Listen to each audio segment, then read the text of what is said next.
మరిన్ని interesting movie updates ని brief గా చూద్దాం.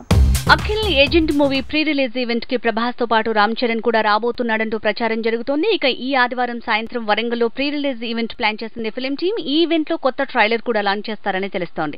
విరూపాక్ష మూవీ యూఎస్ లో కూడా దుమ్ము దులుపుతోంది. ఫస్ట్ డేనే $2 లక్షల రాబట్టింది. సెకండ్ డే కి $500,000 వసూళ్లు వచ్చినట్టే అని తెలుస్తోంది. మొత్తానికి హాట్ టాక్ తో దూసుకువెళ్తోంది Virupaksha movie. Naga Chaitanya bilingual movie Custody release కి రెడీ అయింది. మే 12న రాబోతుంది. ఇక కొత్త సాంగ్ ని రిలీజ్ చేయనున్న ఫిల్మ్ టీమ్ కొత్త ప్రోమోని మే 1 కి రిలీజ్ చేసే ఛాన్స్ ఉందట. పొన్నియిన్ సెల్వం సీక్వెల్ రిలీజ్ కి రెడీ అయింది. ఈ నెల 28న వరల్డ్ వైడ్ గా రాబోతోంది. ఇక ఫిల్మ్ టీమ్ ఈ మూవీ తాలూకు ప్రీ రిలీజ్ ఈవెంట్ ని సండే ప్లాన్ చేసిందని తెలుస్తోంది.